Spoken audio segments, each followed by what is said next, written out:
Pentagon Pete is losing the faith. A few of them, actually. And Social Security's days may be numbered. That and a lot more today on The Undercurrent.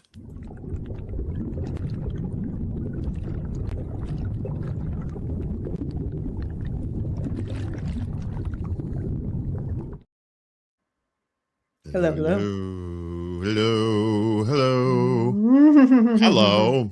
What's going on, everybody? Let me turn this on so we can see people here.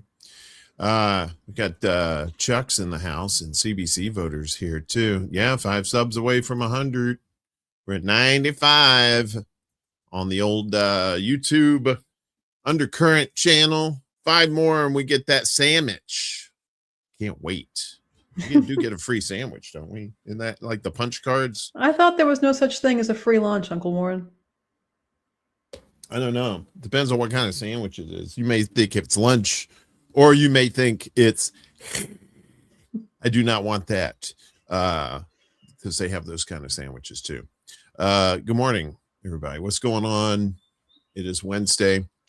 Just a quick news update. Seems like the devil himself is going to make it to November, as Lindsey Graham won the Republican primary in South Carolina last night. So he'll be moving on, facing who knows, and at this point, who really cares? I mean, I don't think that person's going to stop them.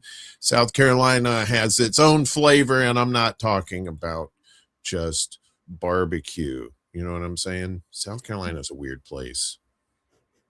It can be. You know, I was what was it?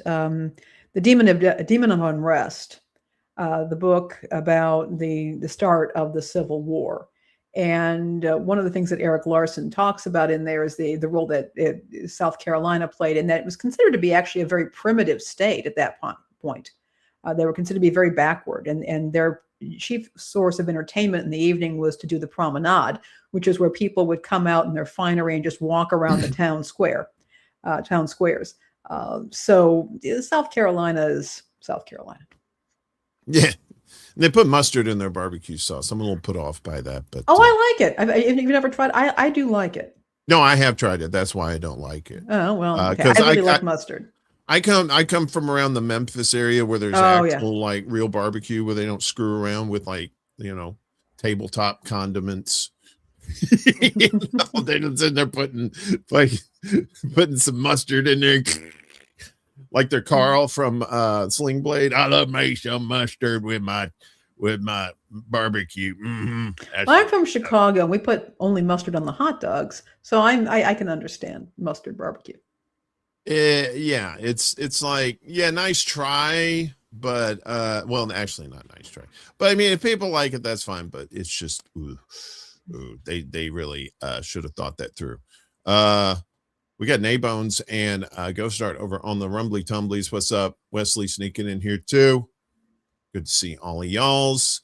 We are live on YouTube, Rumble, and Facebook. We've been doing our like I said, we got 95 subscribers, and we've been putting out clips, and people have been responding to them pretty well. We got into trouble though for one of those clips. Yeah, but it was because of the title. There was a naughty word, Uncle Warren. Yeah, well, it was a quote. So, but it was still a naughty word, and the censor's like, we don't know this is a quote. So we're going to age restrict your channel. Yeah, but I changed the title, and I appealed, and it's like no big deal. So they, like I said, they tried, but nice try, but not nice try. We got news to get to today. Pretty good bit of news. One of the things, like I said, hey, guess what? Social Security, it may go bye-bye for people like us. 6 years, it says here. And, you know, I'll be 63 in 6 years. So will I. What the? There we go. My magic ain't working. Yeah, so it's like screw you, Gen X, and your Social Security. So U.S. Social Security Trust Fund set for 2032 insolvency report finds but 1.5 trillion for the military, just so you know. They're going to do that. The U.S. Social Security Trust Fund, relied on by millions of American retirees, will run out of money in late 2032, earlier than previously forecast, in part because of Trump's signature tax law enacted last year. The government said yesterday. A Social Security Administration annual report projected the Old Age and Survivors Insurance Trust Fund that finances retirement benefits will become depleted and no longer be able to pay 100% of scheduled benefits in the fourth quarter of 2032, up from the first quarter of 2033 projected in the 2025 annual report. At that time, the fund's projected income will be sufficient to pay just 78% of scheduled benefits, indicating beneficiaries will see a 22% cut in monthly Social Security retirement income. Reserves for the related disability insurance trust fund for those receiving long-term disability payments should remain positive for the next 75 years, unchanged from last year's findings. Well, at least that's not fucked over. The two funds combined, however, will reach insolvency in the third quarter of 2034, also unchanged from a year ago. At that time, the combined fund will have income sufficient to pay just 83% of scheduled benefits, a percentage that declines to 65% by 2100. Good God, I hope I'm not around by that. Mm-hmm. That's a long way off. Way too long. Yeah, unless we're smoking cigars and drinking whiskey, and that's what's keeping us alive, like some of these old cats out there. The report found that the tax cuts enacted by Trump and the Republican Congress last year resulted in less income tax paid on Social Security benefits. Shocking, depleting key income streams to the two funds. The report also concluded that lower U.S. birth rates and lower net immigration also contributed to the change in the outlook. The Social Security Administration is currently run by Commissioner Frank J. Bisignano, DiGiorno, whatever his name is, who was confirmed by the U.S. Senate in May last year. So, looks like, like I said, in 6 years, I'll be 63. And then probably by the time I actually hit 65, it'll be $250 and a bucket of chicken each month. For payment on Social Security. What do you think they're leaning? Yeah, I mean, they've been waggling their finger about this for a long time, and it really also segues very neatly into this administration's panic about declining birth rates. There's been a lot of people. I mean, I've actually, this is so strange. People have been complaining that teenage girls are not having enough babies. We went for decades, people panicking about teenage pregnancy and teenage birth rates, and now they're decrying that fewer teens are having babies. So I have my suspicions about this. Now, they are admitting that in this post, they do admit that lower immigration rates can also be contributing to the problem here. But I'm going to point out that the whole declining birth rate thing has really become a panic at this point. And the incels are absolutely in on it. They love that. The idea that we should be forcing women to have kids, regardless of whether they are interested in Congress with any male that's around. But I think that there may be something here to that. And Chuck has been pointing this out. That this really should not be happening. We should not see the collapse of Social Security. And it also speaks to me of, this is, if they decide to lower the payments, that's going to be a very serious problem. It's going to cause a problem for the economy, particularly as you have older people who may not have a whole lot of resources. You have people who I think have given up on the idea of retirement. I expect to work until the day I keel over. Like most of us, many of us do, not all, but many of us do. And but this can be a real problem when you have elderly people who might be disabled, who have age-related conditions and who may not be able to participate in the workforce, and they are probably not going to be able to re-enter it, unlike somebody who may have a temporary disability when they're younger. So if this is what's going to happen, we're going to be looking at an increasingly impoverished group of people that are going to make up a big chunk of the population. This country is in for a world of hurt until somebody figures out what they're going to do about it. Willie says here, I predict that they will get rid of Social Security for those under 40 years, while those between 40 and 61 will get reduced payments, and Gen X will get the same amount, which is bupkis. $2.50 and a bucket of chicken.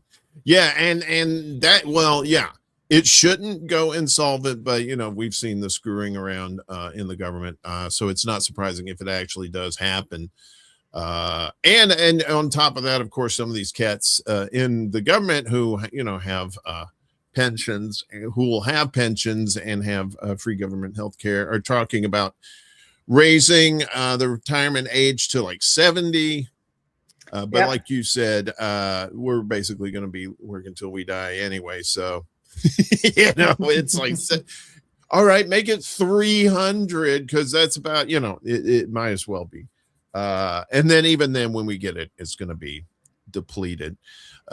Speaking of depleted, we got all that Earl here in the United States, but oil, like my love for foods cooked in a microwave, it doesn't last long. And I don't know why I said that transition. Trump outpaces Biden, depletes oil reserves to lowest levels in years. He's like, well, if you can't get oil over there, you could come get our oil. Well, you probably should. You should probably shut up there. Your catcher's mitt looking face. The United States Strategic Petroleum Reserve, the SPR, resumes its rapid decline, edging closer to a 4-decade low after another significant weekly withdrawal. According to data released by the Energy Department on Monday, the reserve fell by 7.9 million barrels last week, following a similar release of around 8 million barrels the previous week. The latest figures bring total SPR holdings down to 349.2 million barrels, the lowest level recorded since August 2023. At the current pace of drawdowns, the reserve is expected to fall below 346.8 million barrels this week, a threshold last reached in July 2023 during the Biden administration. See, that's how you can tell all our presidents are the same. They keep draining the oil. If the current trend continues, the SPR could soon fall below levels not seen since the early 1980s, when U.S. energy consumption patterns and overall demand were significantly lower than today. That's right. U.S. officials have continued to tap the emergency crude stockpile as part of efforts to mitigate economic and energy market disruptions linked to the ongoing war in Iran. Since late February, the SPR has declined by approximately 66 million barrels, reflecting the continued, compressing words there, continued reliance on strategic reserves to cushion energy shocks, particularly as Washington's blockade and violations in the Strait of Hormuz affect major shipping routes and production expectations. The depletion of the SPR has also reignited political debate in Washington over the use of emergency oil reserves. During his 2022 presidential campaign, Trump criticized then President Joe Biden for drawing down the SPR ahead of the midterm elections, accusing the administration of overuse. Wait a minute, isn't that what Trump's doing? However, current policy has seen continued withdrawals at an even faster pace. I'd say that was the thing. He wasn't withdrawing it fast enough. Deepening concerns over a growing strain on the Strategic Petroleum Reserve as U.S. authorities scramble to stabilize markets and contain the fallout from persistent geopolitical tensions. So, what do we see here? Probably them tapping into more national parks that have oil reserves under there. They've been doing that. Could be, and I'm getting really concerned for people who are dealing with these rising fuel prices. I was listening to NPR yesterday, and they had one gentleman on there, and he's spending, he said it was $150 a week on his commute to work. Hmm. And he's actually taking on side jobs just to be able to pay the bills. He said he could possibly, he has where he works, he has siblings there. He could probably spend a few nights a week there, but he's got a spouse and children at home, and that's not good for their marriage or their family life. I was hearing from another woman who was simply unable to get to work, and she's afraid she's going to lose her job because she doesn't have the gas to get there, and she apparently does not have the money for ride share, and there isn't a public transit for her. So this is about to get very serious. It's not just not being able to afford gas or having to cut into your budget. It is, if you don't have a way to get to work, people lose their jobs. Yeah. Now they've got a real problem on their hands. Yeah, and it's some places these you'd say, oh, why don't you just ride a bike to work? Well, some of these places are too far to commute. And what if it's raining? What if there's a hailstorm? It's not always, right. Yeah. I'm all about riding bicycles or whatever it is that you need to do, but there are conditions in which it is safe to drive a car or be in a car, but it is not safe to be on a bicycle or to walk. Yeah. Unless you're really good at dodging things, hailstorms is not good for that either. Or showing up looking like a drowned rat.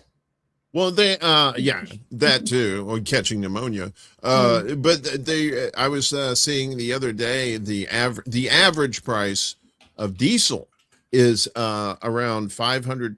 It might as well be $5.25 to $5.50 per gallon.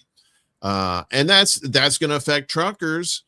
And if some of these truckers are not going to be able to afford the fuel too, then that means, deliveries and stuff get stopped or delayed. Yeah. It is people can't be getting frostbite. And if, look, this is just not practical. Yeah. It's going to get pretty sticky. It's already pretty sticky right now, but it's going to get worse.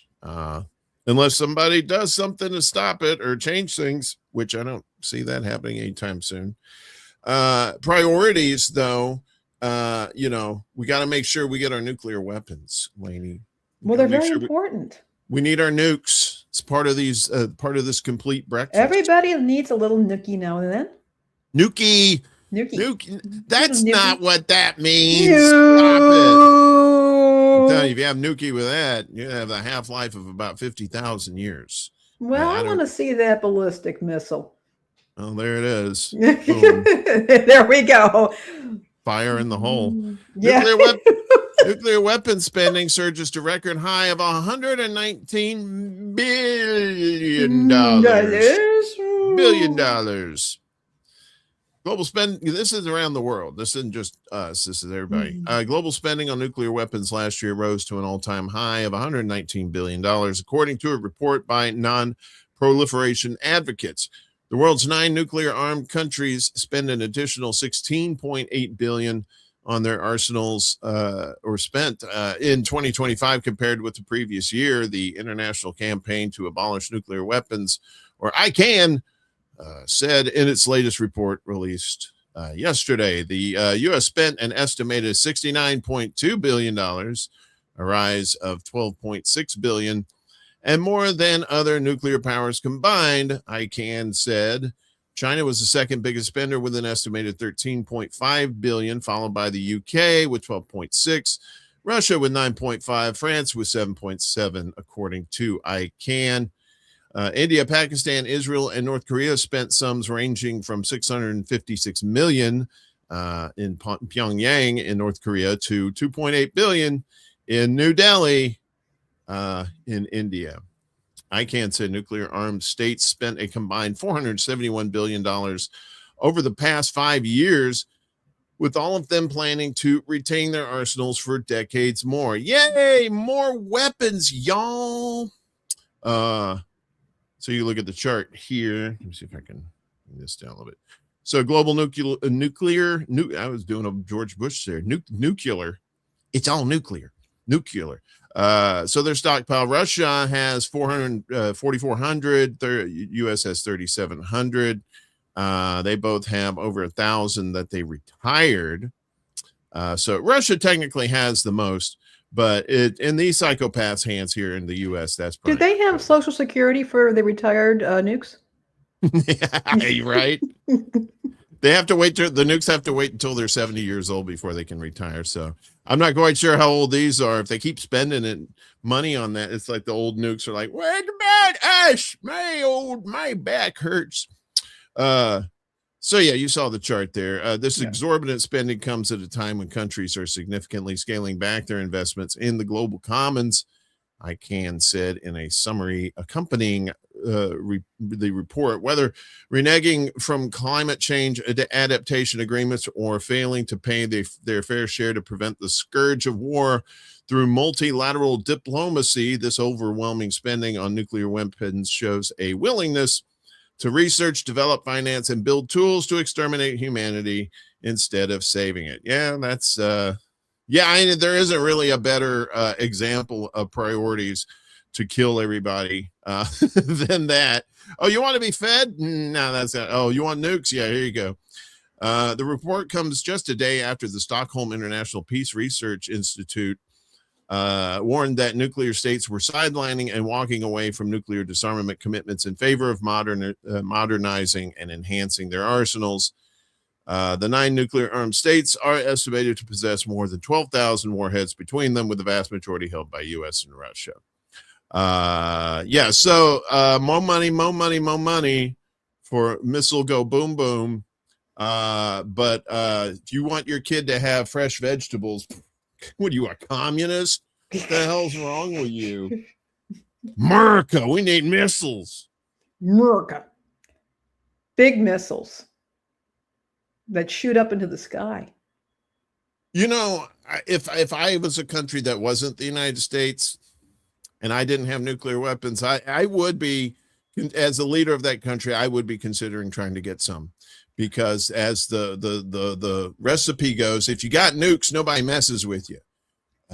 Right? Apparently everybody hates North Korea, but you don't see us like little boats outside North Korea because they know. You don't see them going poke, poke, poke. They know where the mushroom clouds live. Yeah. And it'll be them as the mushroom clouds. So yeah, that and you're probably seeing that raise in some of the countries besides that, like, and who knows, maybe Iran gets one too. The former leader there was not, he put a fatwa on it. He said no nukes, and his son is like, hold my nuclear fission. But he hasn't said anything about it yet, but that could very well happen in the near future. Hey, Poppy. That's right. It's just like the Van Halen song. Everybody wants one. I want one too. Everybody wants one. How about you? And if that's not bad enough, guess what? The screw worm's coming. Get ready to get screwed. Yeah. Why that next hamburger is going to cost you. This lady here has something to say. The primary driver of inflation in the U.S. economy, the forever war in Iran, has not yet taken full effect. Now we found an entirely new driver. Last week, the flesh-eating parasite. I hope it's in burgers, please. You would eat some bugs. The flesh-eating parasite known as the New World screwworm. Like New World Order. Is that what really? Are they trying to make this as apocalyptic as possible? Was found in a calf in Texas. The second case was identified about 5 miles away shortly thereafter. A third case was found in a dog. Screwworm flies lay their eggs in the live tissue of warm-blooded animals, from livestock to pets to humans. These larvae screw into the animal's flesh, and while they are not very harmful to humans, and that the horrifying effects of maggots chewing into your skin are relatively easy to notice and address. Yeah, well, if you're sitting there letting somebody just eat on you like that, you're like, okay, you want to get out of here. They can kill a livestock host if not treated. In a widespread infestation, one of the last resorts would be mass culling, which would obviously have huge impacts on a diminished U.S. cattle herd. The total herd count already sits at a catastrophic 75-year low, in part because of the screwworm outbreak that broke past a fire break in Central America starting in 2023. The U.S.-Mexico border has for the past year been closed to live cattle auctions, affecting the feeder cattle that come in through Mexico to rebuild herds, but closing the border did not stop the flies from coming in. It should be a lesson. Flies do not respect borders. Right, because they can fly up and then they go over. And what are you going to be like? Well, that's a job for ICE. Yeah, with those old-timey bug cans, where they're... Fine. You want to worry about invaders? Deal with the screwworm flies. They'd probably find a way to screw that up too. Indeed. So low cattle volumes have sent the price of beef skyward to levels not seen since the Korean War, up between 20 and 35% in the past year. I don't think that's just the screwworm though. It's probably some other stuff. A screwworm outbreak would seriously aggravate that spike. In other words, you probably should have ordered your last hamburgers of the summer a week ago, even though it's not even summer yet. An outbreak would dramatically impact ranchers who have been in a deep hole for the past decade from reduced stocks and more recently from drought, tariffs, imports of cattle pushed by Trump to lower the price. Idiot. A war in Iran that has spiked costs of fertilizer and fuel, and now the screwworm.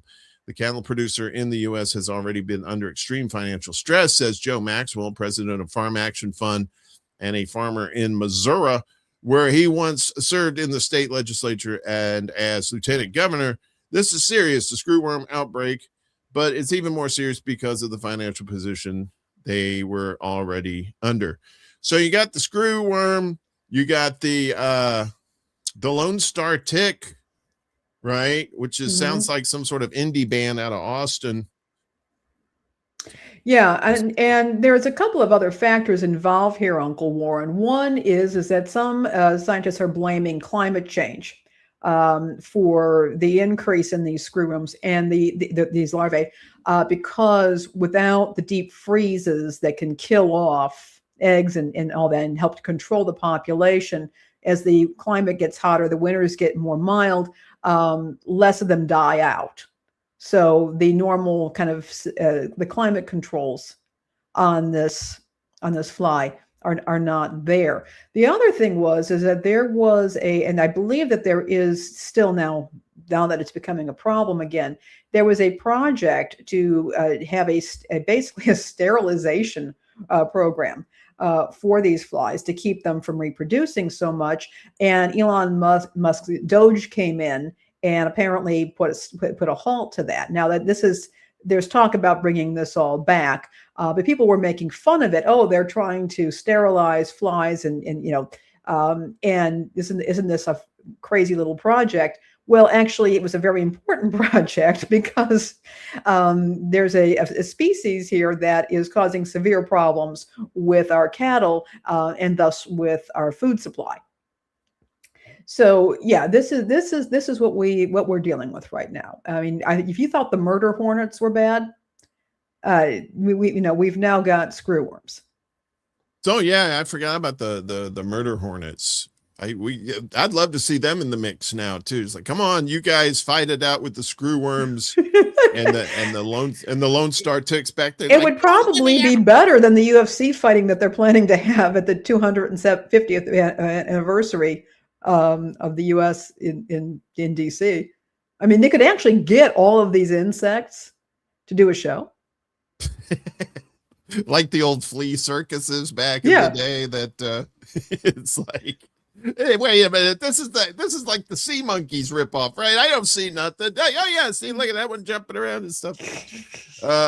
Yeah, I know, right? It's very biblical, the plagues and the swarms of locusts, and the gnashing of teeth and all that good stuff. It seems like we're in end times, which if you're religious or not, you got to recognize that the world's kind of like kind of teetering on the edge there. So it's time for a change. Yeah, it is. And it's also time to change this thing to the catch of the day. See how the king of segue. And talking about Smeg's breath. I'm sorry, Pete Hegseth, and saying, hey, your religion don't belong here. In the military, we want some Christians and more Christians. And hey, give me some Christians. What's going on with this? All right. Well, you've probably been. It's made quite a kerfuffle. Effectively, what has happened is that Pentagon Pete has decided he wants to reform and revitalize the chaplain corps. I recently saw a rather unhinged video of him trying to explain that he doesn't like what's happened to the chaplain corps, that they basically have become emotional support resources rather than actually leading people in the faith and setting an example, and they have a divine call to ministry. One of the things they're going to be doing is changing their insignia. They're not going to be wearing their rank. They're all officers in the military, but they are not going to wear their rank. They're actually, their insignia is going to be a faith symbol. And that's one of the things that he's doing. But what he's also doing, what he also has done, is he's ordered that a reclassification of different religious groups, and that when people are enter into the military service, they are asked to indicate their religious faith. And apparently, at one point, there were well over 200 different faiths that were listed, and he has scaled that down now to, I think, around 31. And I can show you all that. Here we go. Yeah. We can bring up some things later on. I'll explain what's going on here. And initially, one part of the kerfuffle, and that caused quite a thing, was that you had a list of various Christian denominations, and there was Christian, and then a hyphen, and then the name of the particular branch of Christianity, or perhaps a denomination, was listed right after that. One of the curious things that happened was that the Mormon Church, or the Church of Latter-day Saints, was listed on its own, did not have a Christian prefix in front of it. Now, among evangelical Christians in particular, but in general within world Christianity, Mormonism is seen as being outside of historic Christianity. There are some differences between Mormon doctrine and what is generally considered to be small o Orthodox Christianity. I make that distinction because I'm not speaking here of big O Orthodoxy, which is Eastern Orthodoxy, that particular branch of Christendom. I'm speaking here of churches that hold to a particular historic line of faith doctrine. Mormons have distinctives that are outside of that. I have nothing against Mormons personally. I'm just saying that they have been outside that. However, Mormons have been very eager to be considered Christian. And this was seen as greatly offensive to many people in the Mormon church. And there were several legislators out of Utah who became apoplectic and were blowing up X, criticizing this particular move.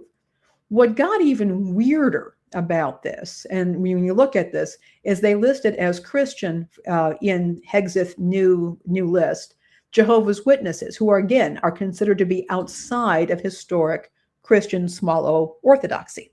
You had the Quakers, who themselves don't always consider themselves to be Christian. You also, and this is where it also gets a bit goofy here, is there are several churches in here. This has been actually revised. They no longer have the Christian. This is the revised list that has come up later. But they also have various churches in here that are traditionally non-combatants. That is to say that their members are going to be conscientious objectors. So you have the Brethren, you have the Quakers, you have the Jehovah's Witnesses. And the only thing I can think is that there are some military members that come from families. They were raised in these faiths, but they have decided to join the military. But it was a bit strange to see that. Hegseth has backed down, the Pentagon has backed down, and they put together the revised list, which is the one that you just shared, which has removed the Christian prefix to the individual listings. So that is what has happened here. And so he's backed down on that. The problem with this list is that it is extremely incomplete. And in my view, is not going to be terribly helpful to chaplains who are truly trying to serve a multi-faith service. When you have a multi-faith military, this is going to create bigger problems. Uncle Warren, if you could go, there's also one in there from 2017 that I've put in the rundown. Pull that up. And this is the one from 2017. You can see the difference there. And it will show you just how precise things were originally. And you can actually see that there were, just a whole lot of religions in there. For example, we had religions like heathenism, various neo-pagan faiths that were listed in there.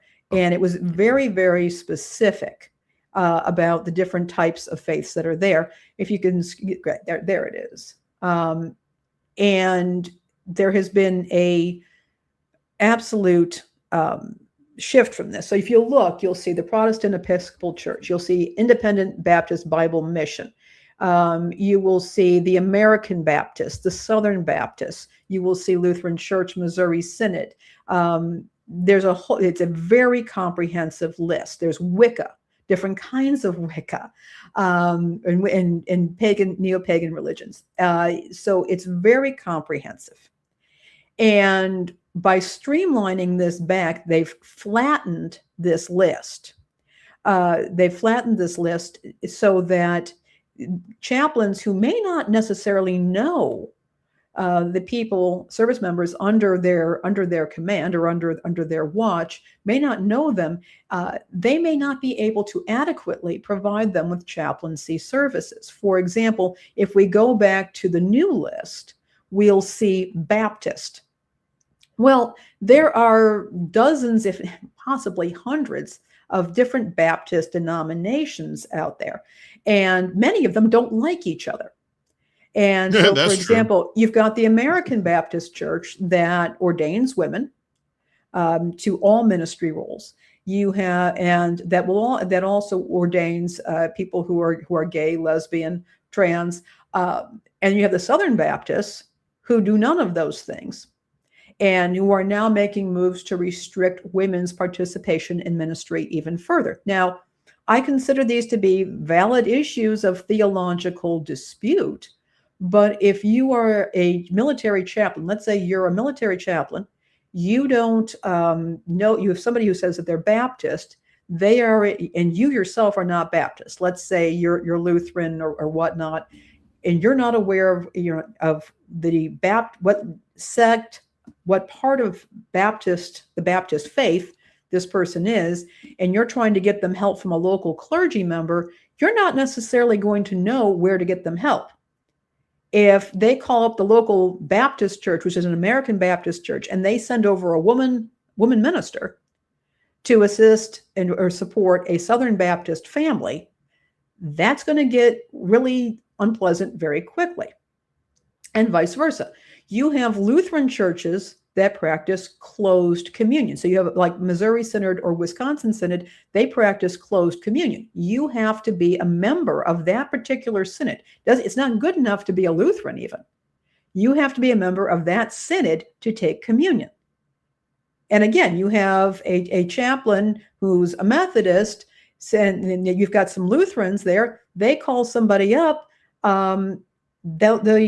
The Missouri Synod Lutheran service member may not be able to take communion from an ELCA Lutheran minister, or they bring in a Missouri Synod or recommend a Missouri Synod Lutheran pastor who comes in and who can't give communion to the ELCA member. So we've got a complete flattening here. They've eliminated any mention of neo-pagan religions, and Hegseth is aware of them when there was that particular when there was a kerfuffle about that Hegseth wanted to eliminate beards, facial hair from the military. And he said, if you want facial hair, join the special forces. He said things like that. He said that specifically that heathens and Norse pagans would not be allowed to have beards. So he's aware of this. And they've basically been eliminated as a group.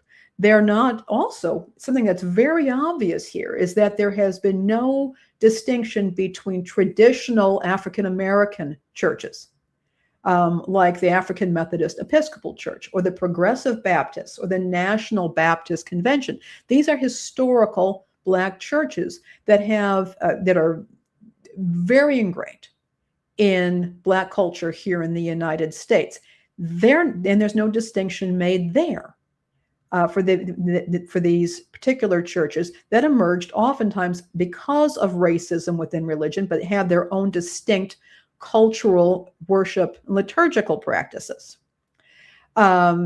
So these are distinctions that are being flattened and removed for chaplains, and I think it's going to create problems for both service members and the chaplain corps itself. I'm concerned about this, and one thing I don't trust Hegseth at all, and he had a rather bellicose video when he was explaining these changes. I would really hate to see an increase in sectarian conflict. That's the last thing we need in this country right now, certainly not in the military.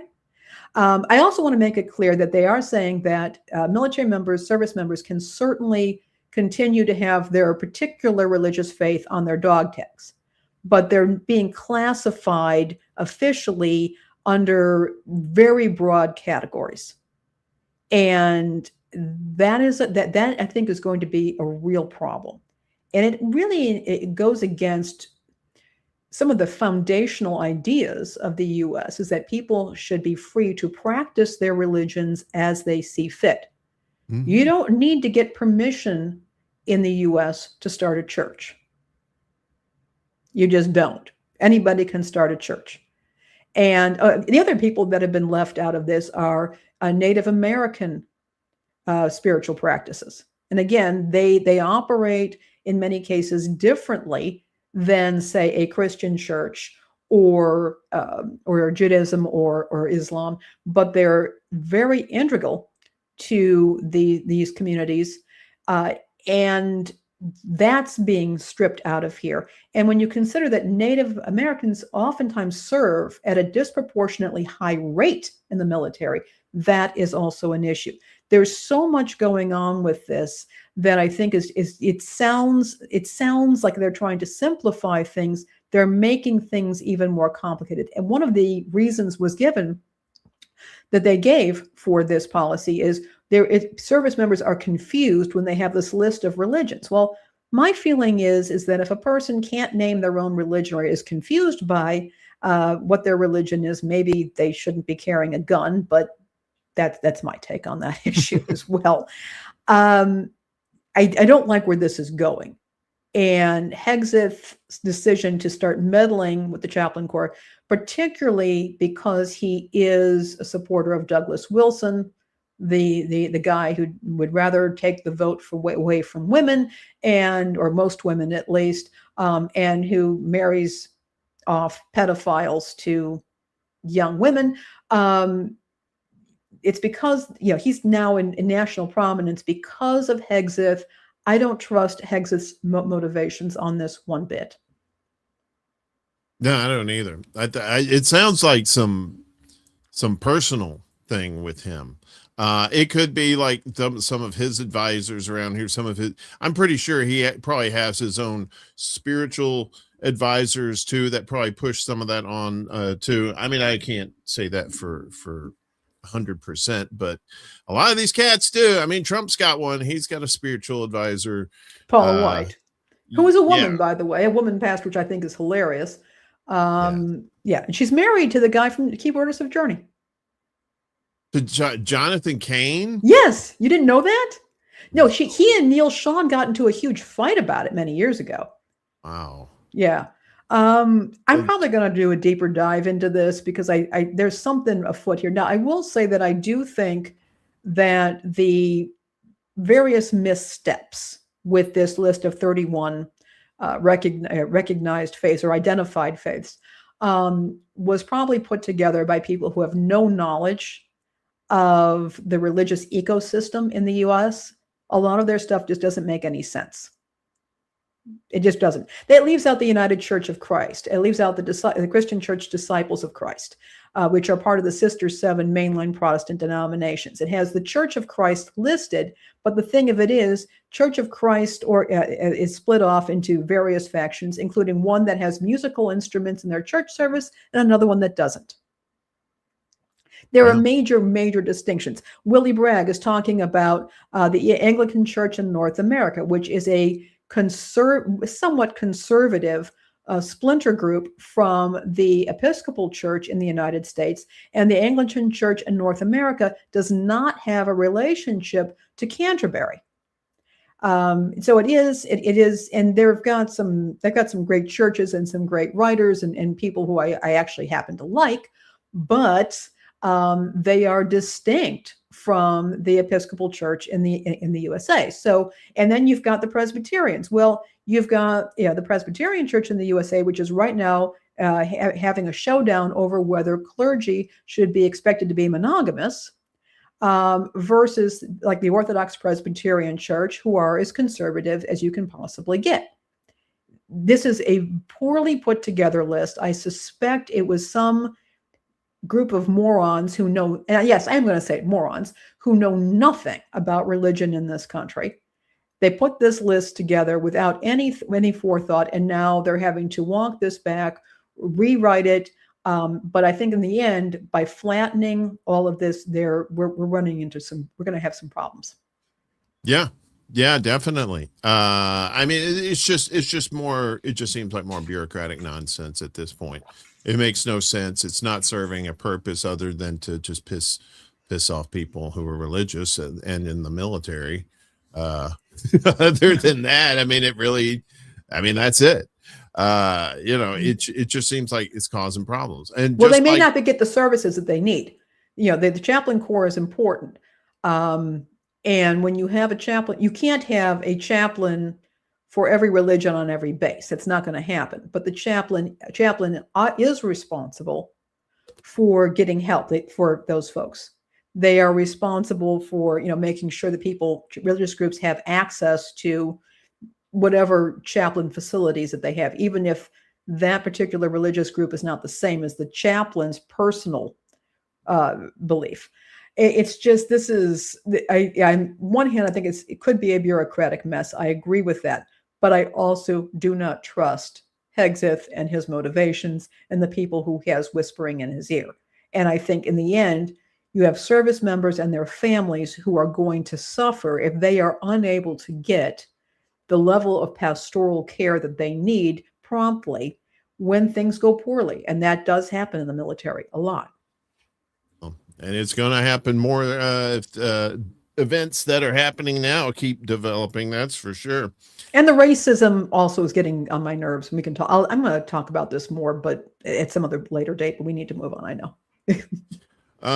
Yeah, let's do that. Let's move on to the recurring tide. And we've been talking about what's going on in Minnesota with ICE there, but also with these fraud allegations that's going on there as well. And of course, JD Vance has to put his little Muppet face into this too. Why? As Vance demands Justice Department probe of Minnesota officials as White House presses war on fraud. Yes, this probably has nothing to do with the midterms that are coming up and trying to, Democrats have a way of making themselves look bad on their own. They don't really need any more. JD Vance is pressing federal prosecutors to investigate Minnesota Governor Tim Walz and State Attorney General Keith Ellison over allegations they failed to stop widespread social services fraud, amplifying concerns the White House will use a new Justice Department division to target political rivals. Vance, who has been tapped to lead the Trump administration's anti-fraud efforts as he seeks to raise his political profile as a potential 2028 presidential candidate. Yeah, good luck with that. Cited in a letter to the Justice Department, a report from the Republican-led House Oversight Committee that alleges Waltz and Ellison were aware of pervasive abuse of government programs for years and let it flourish. Yeah, I'm pretty sure they're going to be asked those same questions themselves if Trumpy ever goes to trial. The Justice Department did immediately respond to questions yesterday about whether it would open an investigation. It was unclear what, if any, potential violations of federal law could support a probe into the Democratic Minnesota officials who have defended their efforts to combat fraud and have characterized a separate Justice Department investigation involving state leaders as politically motivated. Minnesota has long been under a microscope for staggering amounts of fraud in programs for children and other social services, with dozens of defendants charged under the administrations of Joe Biden and Trump. Vance's referral for an investigation into state leaders, however, marks an escalation in the Trump administration's stated war on fraud that officials have said would not be political or partisan. And then someone in the back went, bullshit. Bullshit. It's like, sir, you need a lozenge for your throat. Vance is seeking an investigation by a new Justice Department division that has drawn intense scrutiny over the potential for political influence. Given its close relationship with Trump's White House, the White House announced the division's formation in January and initially said its leader would answer directly to the president instead of the typical Justice Department command. It sounds like a henchman. Walt's spokesperson Teddy Chanda derided the House committee as nothing more than a joke that continues to rehash COVID-era fraud. Governor Waltz is glad to see fraudsters are going to prison. Chanda said in an email, if the committee is concerned about corruption, they should investigate why Trump continues to let fraudsters out of prison. And drug dealers, too. Don't forget, there was that guy down in Central America. I can't remember. Some president. Honduras. They let him loose. Was it Honduras? Yeah. Let him loose. He was a narco terrorist, but they let him loose because he's buds with old Trumpy. Trump has granted clemency to numerous defendants convicted of financial crimes, including a man sentenced to 50 years in prison for orchestrating a more than $200 million Medicare fraud scheme. You come on, come play with us. That's some bullshit. We're going to get you out. Ellison called the allegations unfounded and dismissed Vance's referral as a political stunt from an administration that uses the machinery of government to target its perceived opponents while extending leniency to those aligned with its interests. Yeah, that sounds about right. It's deeply troubling to see official powers and public resources diverted away from serving the people and instead aimed at pursuing political adversaries, Ellison said in a statement. That is not what government is for, and it diminishes public trust in our institutions. The House committee alleges that fraud warnings were elevated to the most senior levels of the Minnesota state government, and payments continued long after credible signs of fraud emerged.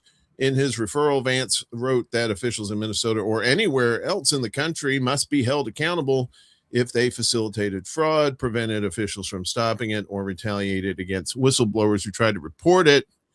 Minnesota state officials are not above the law, Vance wrote on the tweeters, but apparently he and Trump are.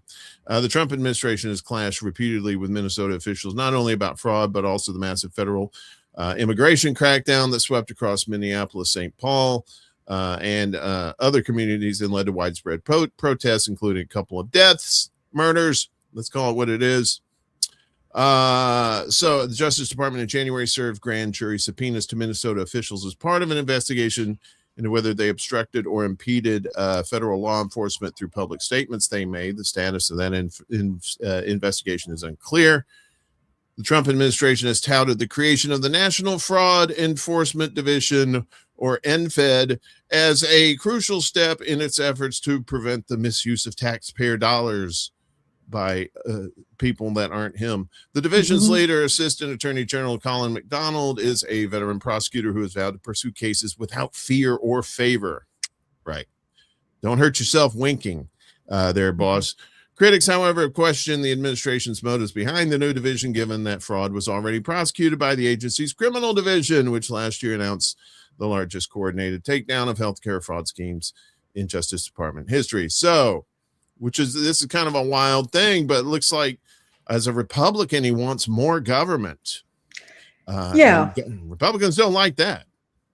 I'm not one to blindly defend not-for-profits. The not-for-profits can hide a multitude of sins, including, obvious fraud, overcompensated administrators, situations where more money is going into buildings and administrators than it is to actually supporting the mission of that organization. That can be its own set of problems. But the flip side on that is, okay, we can also try to nitpick and harass these organizations such that they either they stop operating, or they end up having to bring in a lot of people to do compliance. And again, more of their money goes into ensuring compliance. So that is also a concern. And as people are pointing out here, it's very easy to pick and choose. And it's very easy to pick and choose which organizations you are going to go after. Are we going to go after, churches, for example, that oftentimes have various programs that they run, social service programs? People tend to keep their hands off of church finances. The IRS does not investigate churches that blatantly violate regulations about endorsing candidates or preaching electoral politics from the pulpit. It becomes very, very easy for the government to then go after churches where you don't like their purpose, you don't like their mission, or you don't like their leaders. And they can go poking around, and you have a not-for-profit that maybe doesn't have a lot of money. They may not be able to mount a defense. They may not be able to hire an accounting firm or lawyers, or more of their budget has to go to that and less money to their actual mission. Yeah. And this is probably also a thing of this, like, where the Republicans are just saying, hey, see, Democrats are involved in fraud too. Remember that come November, wink, wink. And so that's why I think they're paying particular attention to what's going on in Minnesota. And the Republican pundits out there too, they've latched onto the talking points that this is something to hammer. And I'm not saying there isn't fraud there. There probably is. But if I were to guess, I would say it's probably not as fraudulent as they're making it out to be.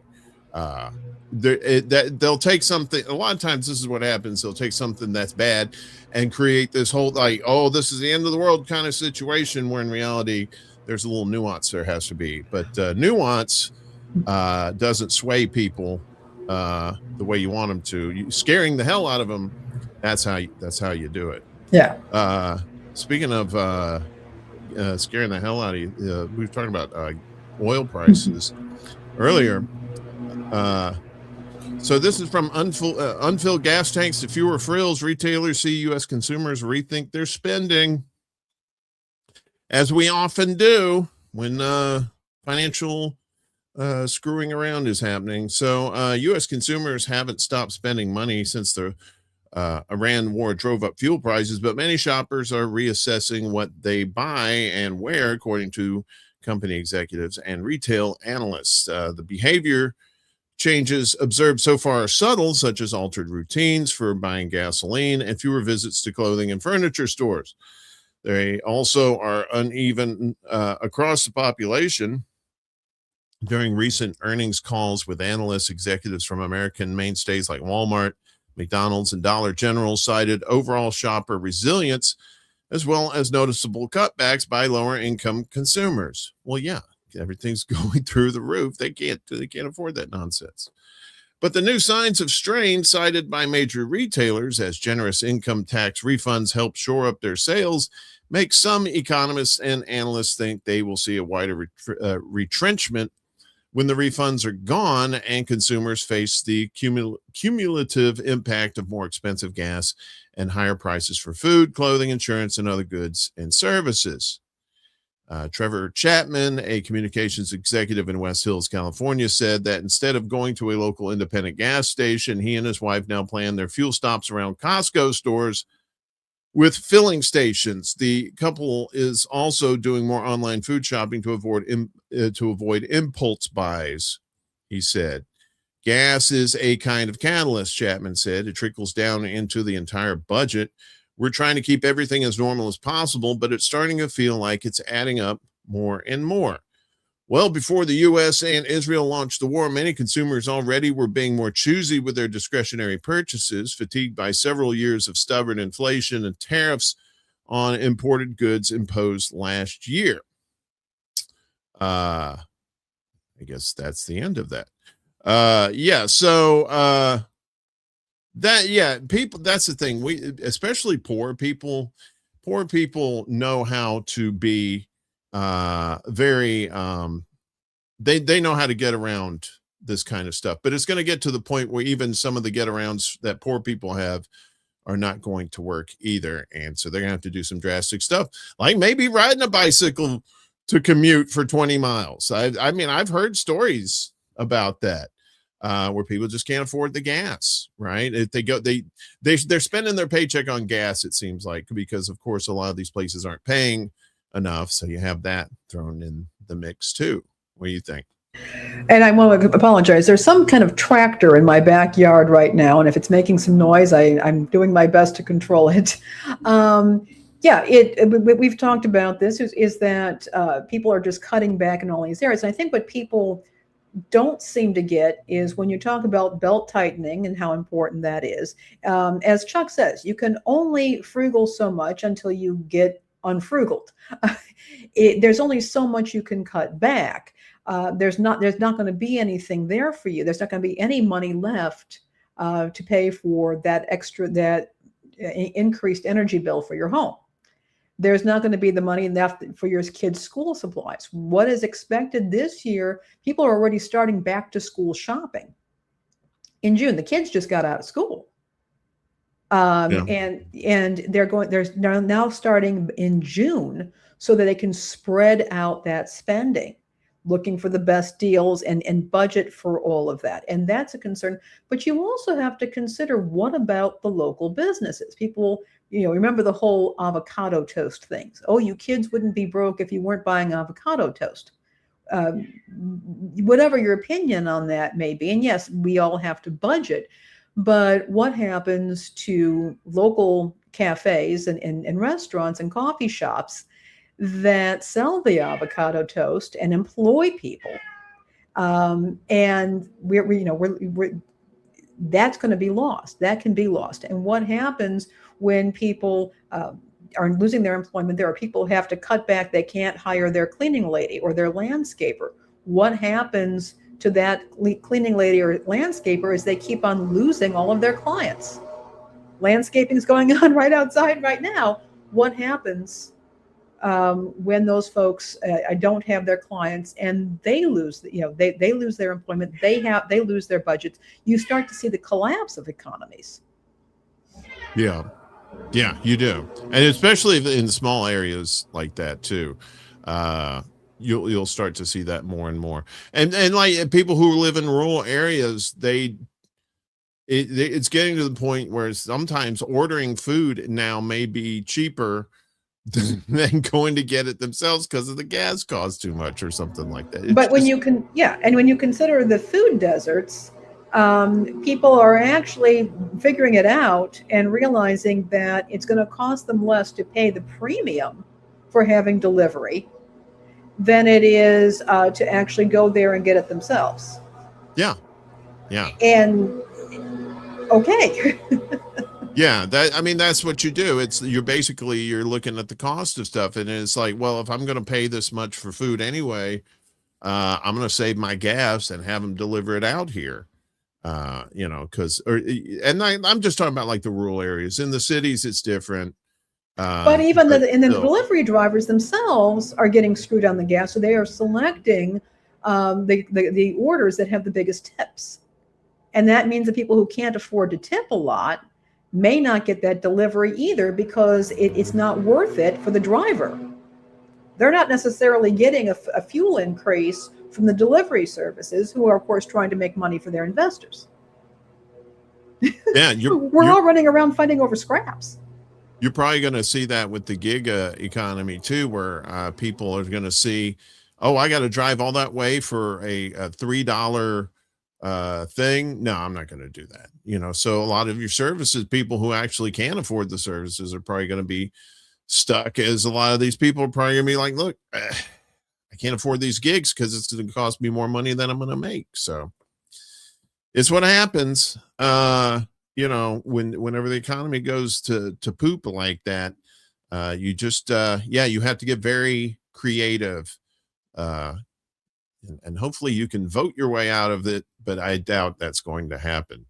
But speaking of just screwed up stuff, this story is terrible. Farmer donates land for a park. City sells it for data center development. $10 gift became $10 million for city government, with $30 million tax expected over the next decade. Yeah.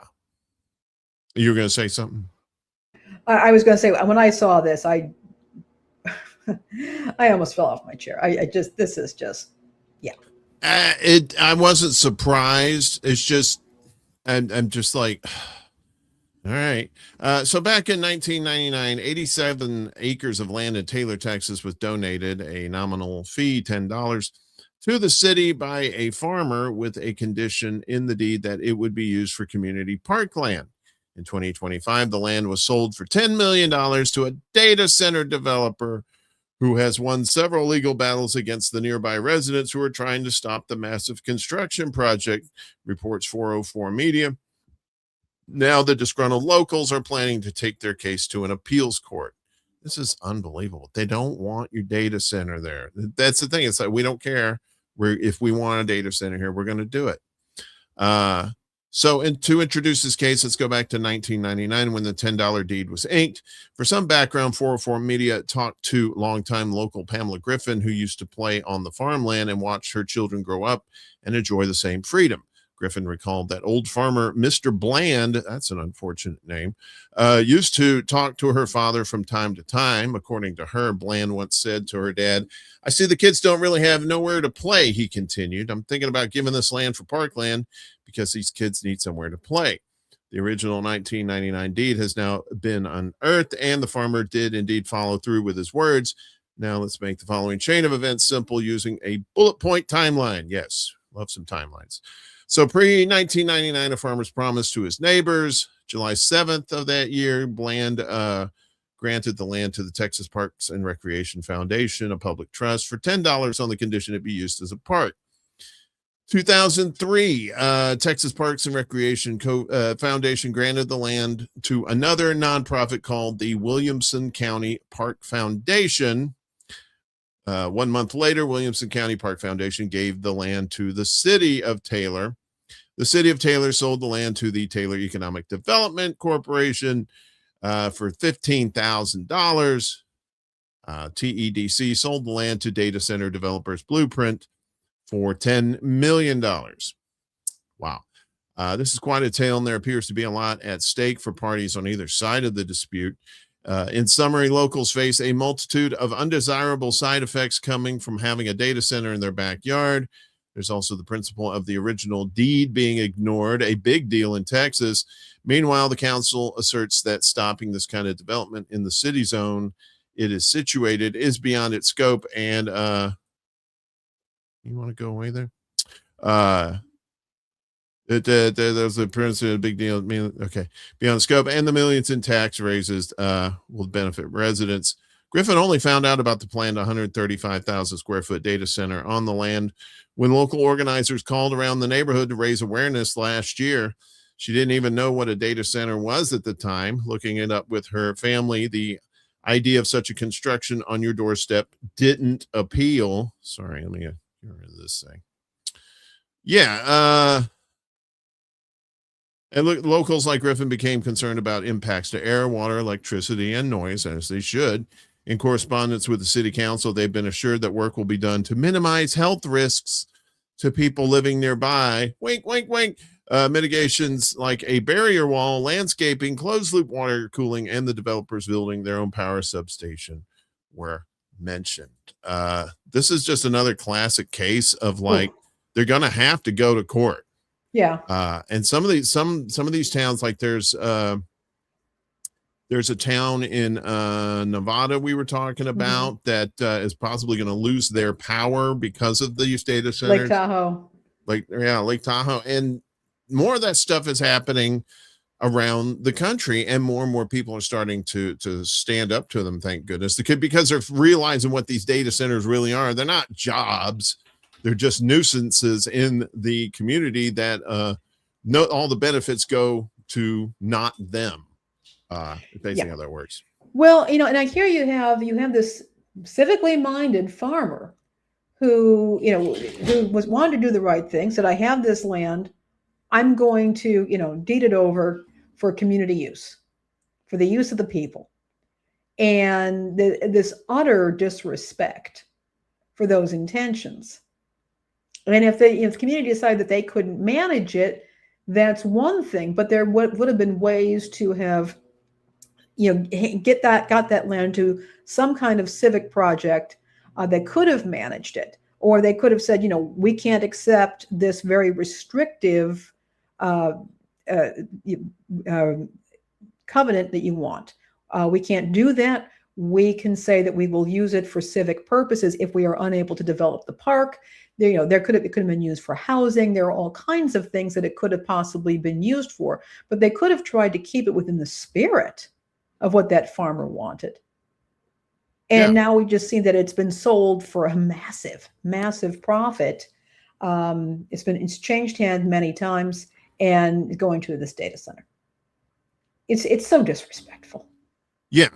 And to the credit of some of these towns that are fighting it, the city council is on board to fight it, but some of these city councils are like just seeing dollar signs, and then they're having these town meetings, and the people from the town are coming to these meetings and saying, no, we see what's on TV, we hear about what happens with these places, the loud noises, the high utility prices and whatnot, and then this promise to make this land a park for the kids. It just sounds so wholesome and good, and then all of a sudden it's like, well, here comes capitalism, let's buy it up and turn it into a nuisance instead of something that's actually going to profit the community in a civic way, something for the kids, right?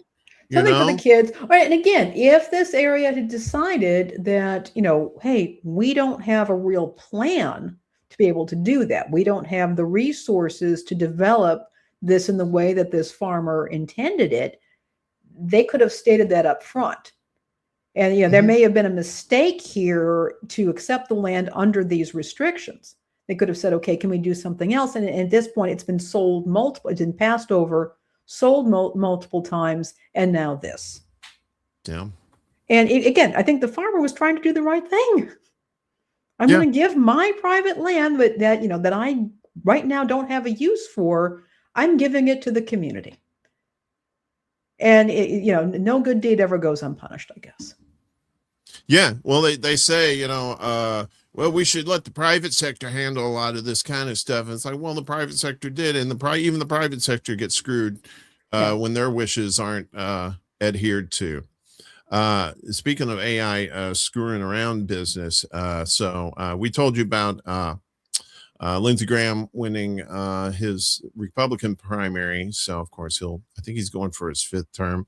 But down in Texas, some shenanigans are going on. I know it's the Florida of the Southwest. I'll say that till I die. Trump-aligned PAC dropped 6 figures in Texas on AI brain rot ad putting Tallarico in a dress. This is the person here, James Tallarico, running for Senate in Texas. Republicans are once again using AI to attack U.S. Senate candidate James Tallarico. This time, they're spending big to air an ad featuring the Democratic nominee for Texas in a dress singing a song about transgender children.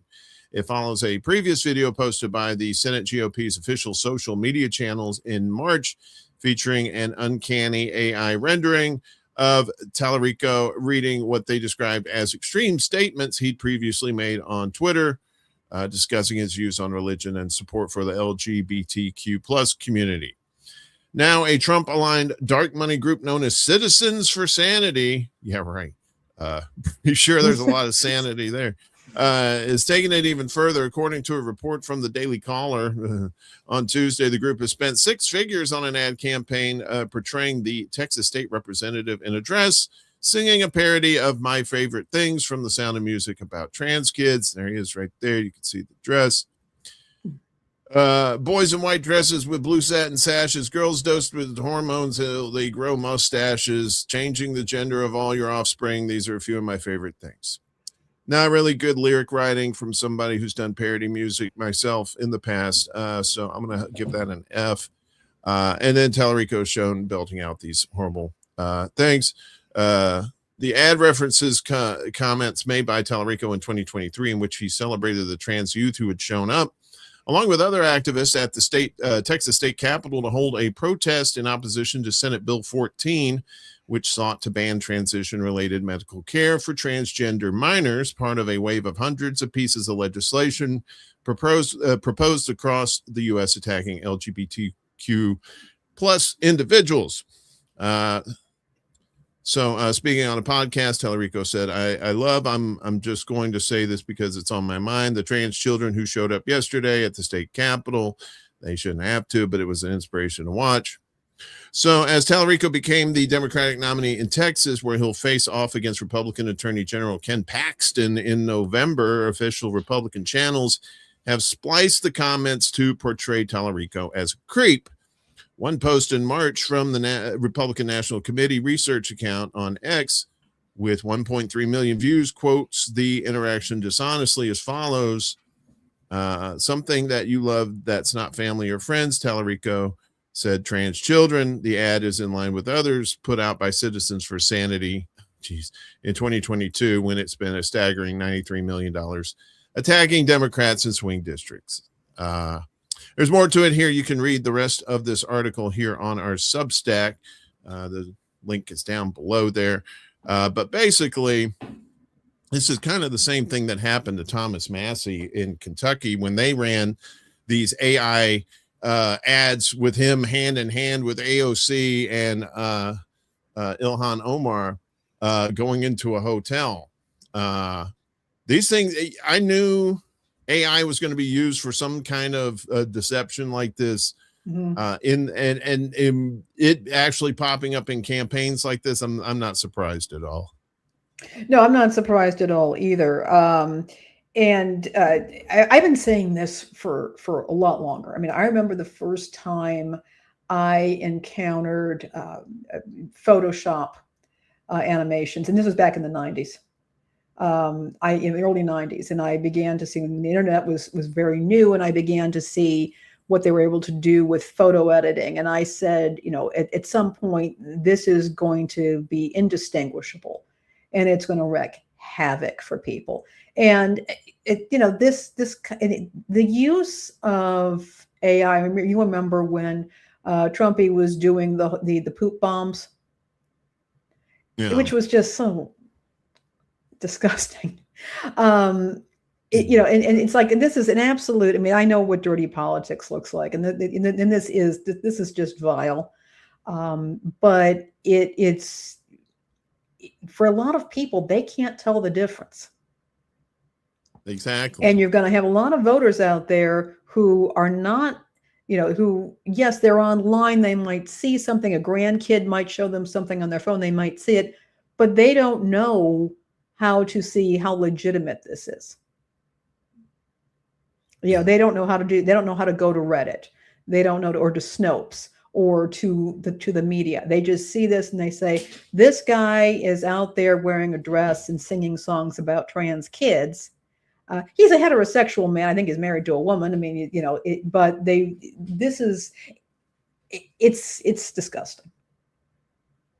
Yeah, it's and I think Jackie says it best here. She said, "This is scary. It's going to ruin lives, and no one will be held accountable." That last part there, no one being held accountable for it. And if no one's held accountable for it now, that just means you're just going to keep seeing it over and over and over to the point where TV ads. You're not even. This may actually affect television stations too, where TV ads are just like nobody's going to believe them, so they're not even going to watch them. And if they do, they're just like, that's probably some AI business. Even if it's not, even if it's legit stuff, they'll probably be like, that's probably some AI stuff. That's, and that's where we're headed. Like you said, there's a lot of people who aren't tech savvy and don't know a lot of how they can tell if something's off or something like that. These are just people who probably watch regular ass television every day and just like, oh, well, look at that doesn't appeal to me. I'm going to vote for the other person. So, yeah. And again, it also has a civic impact when people say, well, I saw a video. This is what I saw in video. And the other person turns around and said, that was AI. Mm-hmm. And there we go. And then people are going to be disagreeing on reality. Yeah. I mean, it's already happening in the UFO or UAP community too. People taking legit videos of stuff and people just don't believe it. They didn't believe it that much before. And now it's just, they're saying, well, that's just AI. That's not a real thing. And, there's been documented cases of real stuff happening, but that's a discussion for another day. Also, Ghost Art and Rumble, ecumenical, representing a number of different Christian churches. You're probably referring to my little subtitle here, Ecumenical Enchantress. That is actually taken from the movie North Avenue Irregulars. I think it was a Disney film that came out. I want to say it was back in the late 70s, early 80s. Ruth Buzzy was a Presbyterian church administrator, and very funny, but she called she was a CB person. It was back in the day before people had cell phones, but they did have CB radios, and she was known as the Ecumenical Enchantress. So that's for a religiously based catch of the day. I thought it'd be fun to play around with that. Not a lot of places where you're going to get a hot take on Ruth Buzzy. She was awesome. Was she wearing the hairnet too, like she did? No, she wore a hat, I seem to believe, but she was like a very serious administrator in the Presbyterian Church. If you haven't ever seen the North Avenue Irregulars, actually, I'd like to see it again. It was a very funny film, in my opinion. Well, something that's not funny is this war that's going on. It's not funny at all. It's definitely not funny to the Iranians. That's for sure. So we'll give you an update of what's going on here. The on again, off again, on again, love-hate relationship. Tehran launches regional counterattack on Washington's assets after new U.S. strikes. So basically, this will probably tell you in here, but I'll kind of ballpark it for you. It's they shot down, Iran shot down a helicopter, and Trumpy responded. So Iran announced on its latest retaliatory missile and drone operations launched against U.S. military assets in the Gulf and Jordan following Washington's newest strikes on the Islamic Republic. Washington struck Iran in response to what it claimed was the downing of a U.S. helicopter near the Strait of Hormuz. In response to the aggression of the U.S. terrorist army in areas in the south of the country under the false pretext of the downing of their helicopter, some U.S. bases in the region were targeted by a powerful attack. The Iranian military announced today, Wednesday, the criminal U.S. Army must know that if it repeats aggression against the Islamic Republic, more severe and widespread attacks will be carried out against the bank of targets set in the region, it added. The IRGC, which took part in the operations alongside the Iranian army, said 4 important targets were destroyed, including F-35 hangars and a command and control center in the Muwafaq, what the fuck? Salty Air Base in Jordan, Muwafaq. The IRGC said its naval forces hit 21 targets across the region and added that it downed a U.S. MQ-9 drone over the city of Jam in Iran's Bushehr province. want to live in Jam City. That sounds like a rocking place. It's not Funky Town, but it's close. There were overnight reports of strikes targeting Kuwait as well, although they have not been confirmed or announced. Iran's foreign ministry released a statement condemning Washington's savage attacks on areas in the country's south.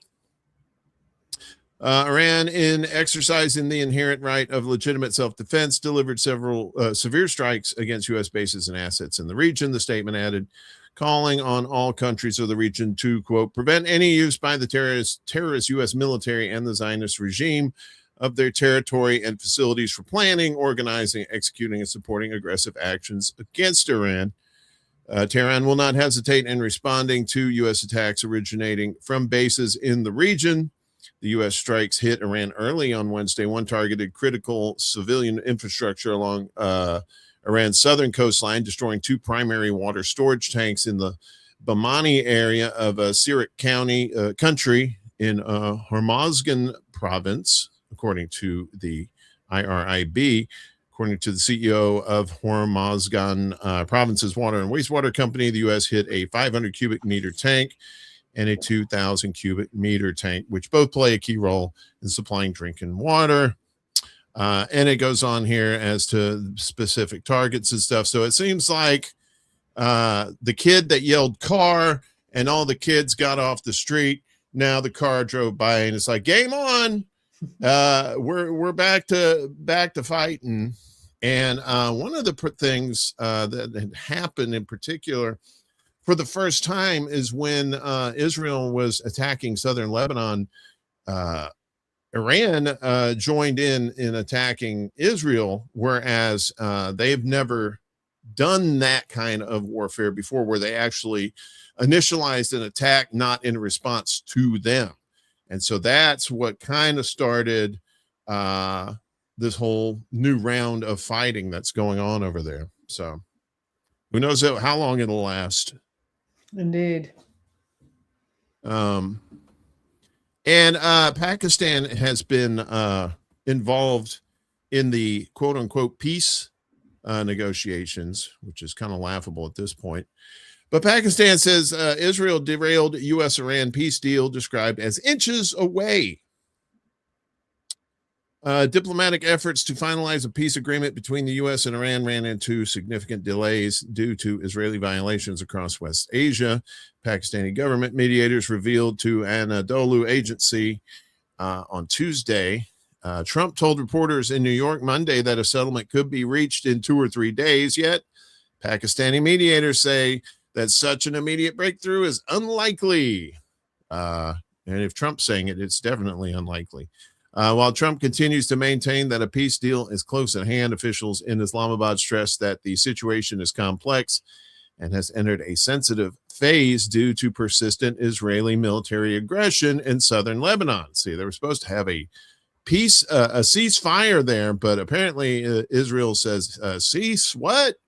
I heard, and they had one of those horns sticking out of their ear, like, hey, I can't hear you. What? Peace? What? According to sources close to the mediation, the two nations were inches away from concluding a temporary truce late last month, only for the momentum to be derailed by the large-scale Israeli incursion and the annexation of Lebanese territory. Although a temporary ceasefire in Lebanon was established on April 17th and subsequently extended until early July, Israel has maintained daily violations, including airstrikes and ground incursions, which is not unusual because they do not abide by ceasefires. Pakistani officials have informed Washington that Israel's action in both Lebanon and Gaza are the primary obstacle to reaching a final end to the war.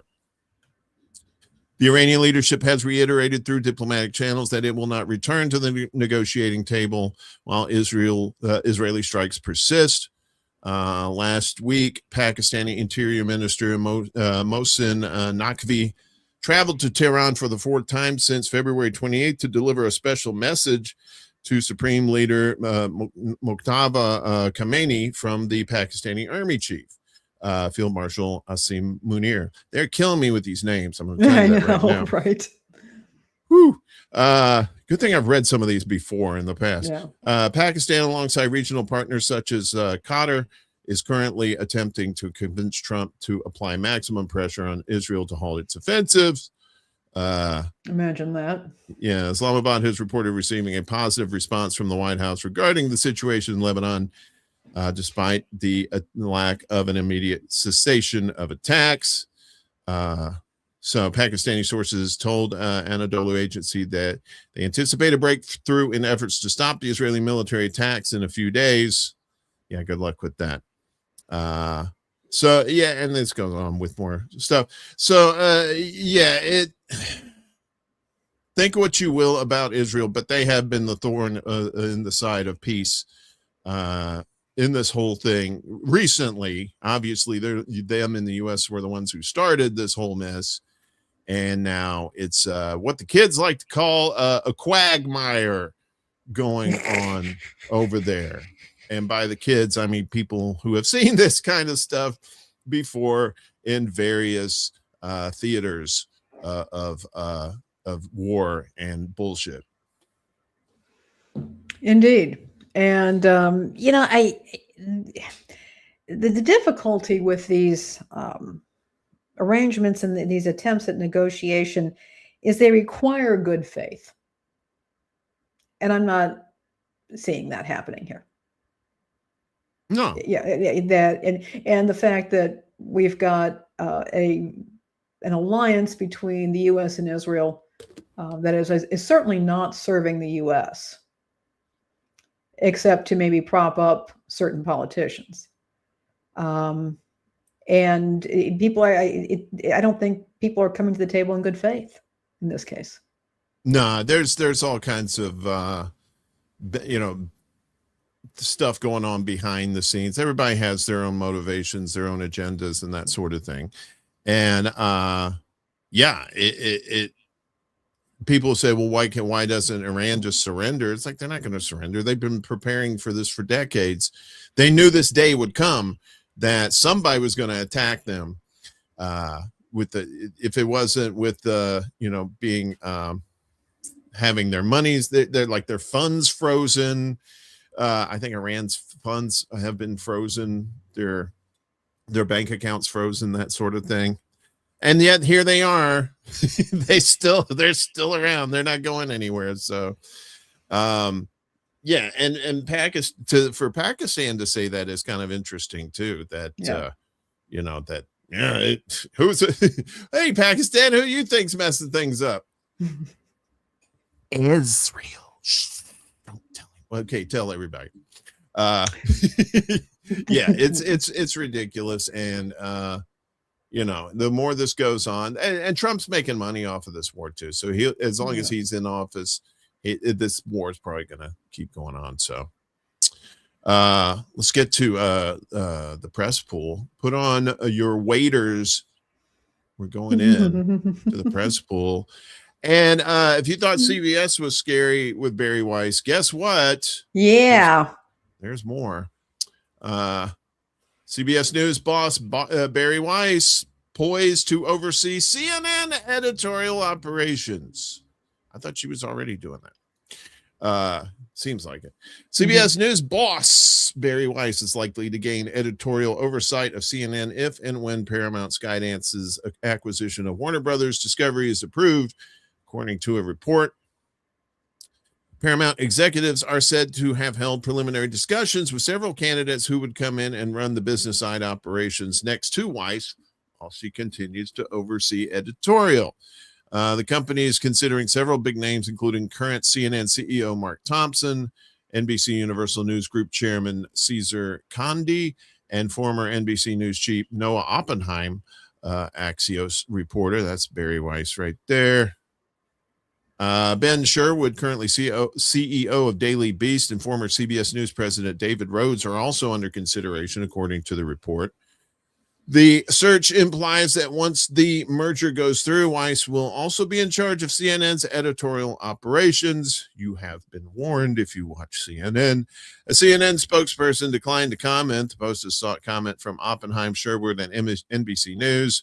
The spokesperson for Rhodes declined to comment. All five candidates have extensive experience running large news organizations, a contrast with Weiss, whose background is in print and digital journalism. rather than television news management. Under the current organizational chart, Tom Sabrowski is president of CBS News. He reports to Paramount Television chief George Cheeks, while Weiss reports directly to Paramount Skydance CEO David Ellison. Last month, Puck News reported that Paramount executives began informal discussions about scaling back Weiss's role and bringing in a more experienced hand to manage the business side of both CBS News and CNN. Trouble in paradise. According to Puck, the executive would be brought in to allow Weiss to focus on scaling the company's digital operations. A Paramount spokesperson denied the report. According to Axios, Ellison couldn't be more pleased with Weiss's performance thus far. The Paramount brass love Barry Weiss, a source told the news site. She has the full confidence of David Ellison, who believes Barry has done a fantastic job as editor-in-chief. It's David Ellison right there. The source told Axios that Barry has been involved with identifying people she would partner with on the business side. The prospect of Weiss overseeing editorial operations across both CBS News and CNN would represent a remarkable expansion of her influence less than a year after she was brought in to run CBS News. Weiss was installed as CBS News editor-in-chief after Ellison's media company Skydance merged with Paramount last year. Since taking over the helm of the Tiffany Network's news division, however, Weiss has made changes that have ruffled feathers, nowhere more visibly than at 60 Minutes, the long-running television news magazine. Last month, Weiss fired the show's executive producer, Tanya Simon, and two correspondents, Sharon Alfonsi and Cecilia Vega. She then installed Nick Bilton, a tech reporter whose bylines appeared at Vanity Fair in the New York Times, as the show's new executive producer. Last week, Scott Pelley, the veteran 60 Minutes correspondent, was fired after he angrily confronted Bilton over the firings. The show's three remaining correspondents, Leslie Stahl, she's still there, John Wertheim, and Bill Whitaker, announced that they would remain with the program, though they were critical of management's handling of the firings. The Post saw a comment for CBS News and Paramount. Paramount Skydance proposed acquisition of Warner Brothers Discovery has not yet closed, though both companies have said they expect the roughly $110 billion deal to be completed in the third quarter this year, pending regulatory approvals. The more business stuff there. So, if you wanted any kind of variety in your news coverage, that's over. If you're a fan of CBS and CNN, and if you are, God help you, because those are some awful outlets. Indeed. We do have some good news on our end, Uncle Warren. We are now up to 97 subscribers to the 97. channel. Yes, Nice. Chuck has been getting focused. I think John Kemper signed up, as well as the music omen person. I want to go back here and find that and give the music of omen. So there we go. We want to thank you very, very much. We're getting close. We're getting close, Uncle Warren. And as for this, the whole thing, just seeing that again, I was talking about the flattening of religious distinctions earlier. Now we have the flattening of media distinctions. And there's no good that comes of it. No, if anything, this is just going to drive people to either pundits or more independent news sources. Hopefully the latter more so, but it seems like people tend to think that news pundits out there or political pundits are actual journalists, and it's a lot of times that's not the case. So, and keep in mind that a lot of independent journalists do not have the resources that the corporate the corporate media does. And again, there are excellent journalists working even for the biggest corporate media groups. And I'm not talking about the individual journalists here. But independent journalists often do their best, but there's a lot that is often lacking. They don't have the kind of supports that a person working in a larger organization does. So there's a big trade-off here, and it's not a healthy ecosystem. No, not at all. And AI could be messing with that as well. Indeed. As FCC's trustee warns that AI could be used to target towers. So far beyond job security and trust fears, AI could pose another threat to radio broadcasters, per FCC Commissioner Olivia Trusty. Trustee warned that AI tools are being used to mine public FCC filings to identify and specifically target communications infrastructure. This is the only infrastructure they're tackling, by the way, is copper theft is the gateway, Trustee said at the 4th National Summit on Protecting Critical Communications Infrastructure in Philadelphia, the on-ramp to something much more serious. Between June 2024 and June last year, nearly 16,000 incidents of theft and vandalism targeted U.S. communications infrastructure, disrupting service for approximately 10 million customers. In the first half of 2025 alone, there were 9,770 reported incidents, nearly double the prior 6 months. More than half of copper theft incidents are concentrated in California and Texas, but Trustee pushed back on any regional reading. In fact, rural America bears disproportionate exposure. This is a nationwide crisis that impacts every state and every American in some form, she said. As for the AI angle, Trustee outlined 4 threat vectors targeting optimization, in which AI mines publicly available data, including FCC filings, to identify high-value network nodes and pinpoint where a single attack causes maximum disruption. Operational scaling, which lowers the barrier to coordinating simultaneous multi-site attacks. Evasion, helping attackers analyze and avoid detection patterns. And what she called the dark web ecosystem, where AI tools and marketplace access together lower the barrier to entry for organized attacks. We're not seeing widespread confirmed misuse of AI in domestic infrastructure vandalism cases yet, she said. But the trajectory and potential for harm is clear. Trust called, and I guess that's supposed to be Trustee. Trustee called bad daily headlines.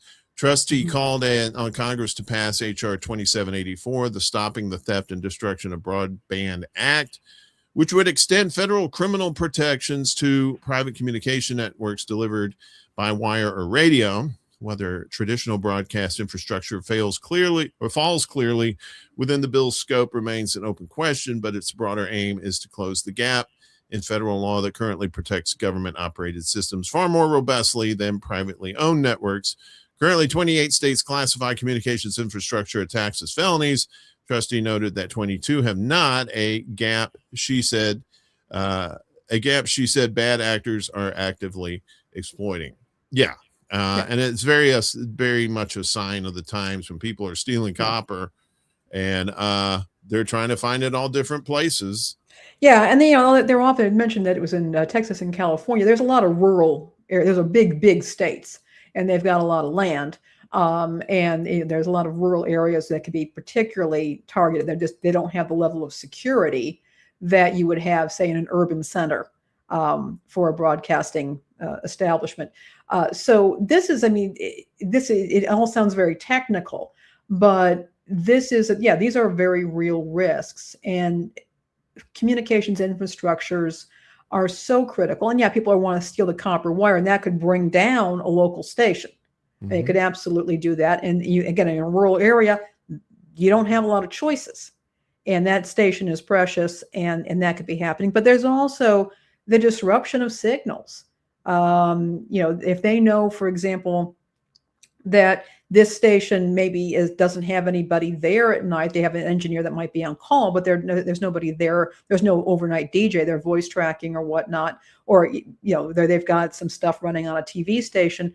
They can interfere with that, and the level of panic that can ensue when somebody with an agenda, whether they're just doing it for the lulz or whether they are working for a subversive government or an organization that wants to cause terror, they could interfere with broadcasts. And if people are relying on legacy media for authoritative reporting and saying, okay, well, I'm seeing it on the internet, I need to go turn on my radio or my television to see what's actually happening locally, and you see a broadcast that could be AI generated, or it could be that they've taken over the screen or just using text, that could be a real problem when people can't verify anything. That's probably part of the plan. To I keep would guess people, so. treat them up. What that's treat them like mushrooms. Keep them in the dark and feed them bullshit. Exactly. Yeah. So I love mushrooms. I love them. They're so tasty. You like what? Muffins? Mushrooms. Yeah. Oh, mushrooms. Yeah. Yeah, and some of them are really fun too. Yeah. What's not fun is what was this guy's name? Dan, what was his name? Gregory Bovino. You remember this guy from Minnesota? This the guy who's not doing the Nazi cosplay. Yeah. So very weird. Very strange person. Nice intro to the clownfish school. Yeah, so apparently you're gonna be seeing him again, maybe. Him and his McElroy haircut. What is it? McElroy? Was that the guy's name? I don't even know. I'm not hip. Bovino launches exploratory committee for a presidential campaign with pledge to deport 100 million people. Which 100 million people? You'll just have to find out. And what's going to happen to our Social Security then? We'll get more. No, they'll still find a way to screw us. Yeah. They always do. Fresh off his appearance at a fascist conference in Portugal, I guess he's got to keep it in practice. Focused on remigration, Trump's ex-border patrol commander Gregory Bovino has teased a run for U.S. president in 2028, centered around his fantasy of deporting 100 million people from the U.S. It is his fantasy.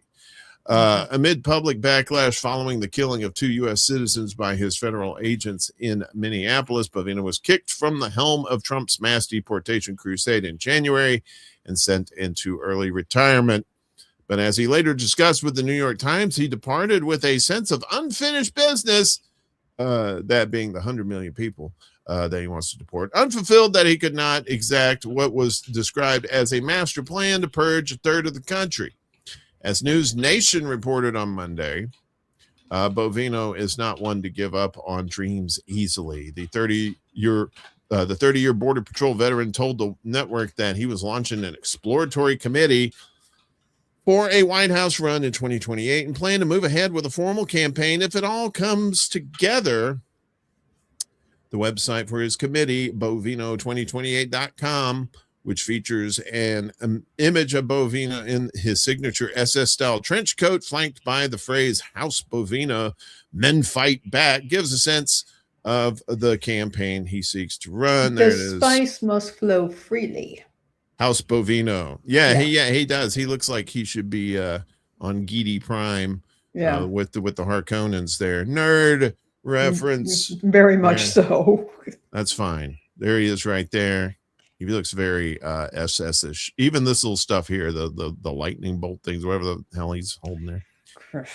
The website describes a future President Bovino leading the U.S. with a warrior mindset, quelling the foreign hordes that have subsumed our nation's cities and creating a department of youth masculinity. Yeah, that doesn't sound creepy. To turn young men into warriors for freedom, and calls for the reestablishment of Elon Musk's failed Department of Government Efficiency. He wants to bring back Doge. His website also does not shy away from acknowledging his role in a conference in late May where he appeared alongside representatives of the global far right, as Charles R. Davis described last month for The Redoubt. The Remigration Summit 2026, so-called, was held May 30th at the Salmana Residence Hotel just south of Porto, Portugal, and its organizers were not subtle. Weimar conditions require Weimar solutions. Yikes, argues Afonso Goncalves. These names. Chief organizer of the event. He's the founder of the far-right group Reconquista, so named for the mass expulsion of Muslims from the Iberian Peninsula. That's who Bovino was photographed standing next to after he landed in Europe. Martin Sellner, an extremist from Austria, is best known for pushing the Great Replacement conspiracy theory that Jewish elites are seeking to exterminate the white race via mass migration. That has motivated mass shooters from Pennsylvania to New Zealand. He was the other man standing next to Bovino. Other speakers included a Belgian fascist convicted of Holocaust denial and the founder of a Swiss neo-Nazi group called Young Tat, who is quite open about his fondness for National Socialism. Yeah, that doesn't sound Nazi-ish at all. Bovino's not looking to hide his affiliations with prominent neo-Nazis. The site prominently features a photo of himself with Sellner, who at a previous summit outlined a plan for the forced expulsion of non-assimilated citizens of immigrant backgrounds from Germany. There's more here. You basically get the gist. 2028 should be a wild one anyway. Who knows who's going to get that Republican nomination? I bet he ends up running independent and gets about like 5 votes from his friends, if he has any friends, which I doubt highly. Yeah. So Bovino trying to say, hey, I haven't gone anywhere. I'm still here. Come on, y'all like Nazis, right? Come on, y'all pull for Ukraine. Yeah, pretty wild. What do you think? You wish that they would. No, I mean, it's too much to wish for it. It's you're setting yourself up for severe disappointment. The failure to vet any of this crap before he even got into his position that he held. I mean, this guy he's not trying to hide it. When I saw him in that ridiculous uniform, I'm like, what the Third Reich is this? It wasn't the Third Reich. Well, the thing is, I mean, you have to hand it to that particular segment. They had the aesthetics down, and I think that's what it made it so appealing to many people. It's disgusting, but they dressed it up okay, and I think that Bovino, again, this man was a disgrace, never should have happened, but here we are. Yeah, and this wasn't just a Trump creation either. He's been with the Border Patrol for 30 years. Yeah. So, he's been through a few administrations that seem to be okay with him acting a little Nazi-ish. Yeah, the little Zig Heil going on. So this one here, never trust Olive Garden anyway. Just saying. I don't hate on them, but I'm just saying they're not as good as they used to be. Man charged in forced marriage satanic ritual after police respond to Olive Garden. Yes, when I think of evil incarnate, I think of never-ending breadsticks. A man was accused of holding a woman against her will and forcing her into a marriage. A main man, not my main man. My main man wouldn't do that. But a main man is facing multiple charges after police in New Hampshire alleged he held a woman against her will, forced her into a marriage, and injured her during what investigators described as a satanic ritual. According to court documents, Newington police were called to an Olive Garden restaurant Saturday morning after Pennsylvania State Police received a report from a woman who was tracking her daughter's cell phone. Investigators allege officers found the woman after she ran out of the restaurant and approached police, telling them she wanted to file an emergency restraining order against Daniel Oulet. Is that like Goulet? Goulet. Daniel Oulet. Quick, me, you stay in contest. You win. You always do, Goulet. Court documents state officers observed cigarette burns on her legs. Police allege Oulet forced the victim to marry him and had threatened her with a firearm. According to court records, the victim told investigators Oulet pointed a gun at her while she was driving Friday and claimed a religious cult was following them. Hey, it happens. The documents further allege that Saturday morning, Oulet grabbed the woman's arm and cut her hand as part of a satanic ritual in Kittery, Maine. That's what they do in Maine. Investigators told WMUR they found a satanic Bible, a sweatshirt, and a bag inside Oulet's vehicle. In court, Oulet denied the allegations. If you talk to anybody that knows me, I'm not a physical man, Oulet told WMUR. I'm a lover, not a fighter. I guess that's what he's saying. Addressing allegations that he forced the woman into a marriage, Oulet told WMUR, forcing her into marriage, that's completely against my religious belief. I totally believe in free will. Prosecutors told the court that Oulet has a criminal record that includes previous domestic violence and driving while intoxicated charges. Oulet also questioned the accusations against him, telling WMUR, I just don't feel that That was completely her statement. I believe the charges were erroneous. The case remains under investigation. Welcome to America. Welcome to Olive Garden. So it was a commenter on this story said, I just wanted to enjoy my endless salad. I know, right? And they get disturbed by all this. They do endless everything there, and I guess there's endless drama there too when you clearly count the old Olive Garden. I mean, there. Actually, it's a terrible situation, but by gum, the stories that show up these days. Yeah, it's there, and yeah, Idiocracy, the movie, is more and more becoming a documentary of recent times, not 500 years into the future. Finally, today we have some fun stuff. Do you ever play foosball when you were a kid? Or I did. It's fun. You don't see them as often, but they, used to see them a lot more. That was particularly prior to the video games. I mean, they, remember when, they started moving in the video games, and they used to have some things. They remember when you could play golf or baseball from your table, like you went to Ground Round or something like that. And they had one screen for the whole thing. You put some money in, and you had a controller at your table. Oh, yeah. Used to play. Yeah. Then they had the old-timey pinball, but then they started bringing in the video games, and a lot of the the foosball and things like that seem to be going away. Yeah, those were your old school arcades, right? You may have like a pool table in there, foosball table, and pinball. And people would also have foosball in their homes. They sometimes, if they had a finished basement.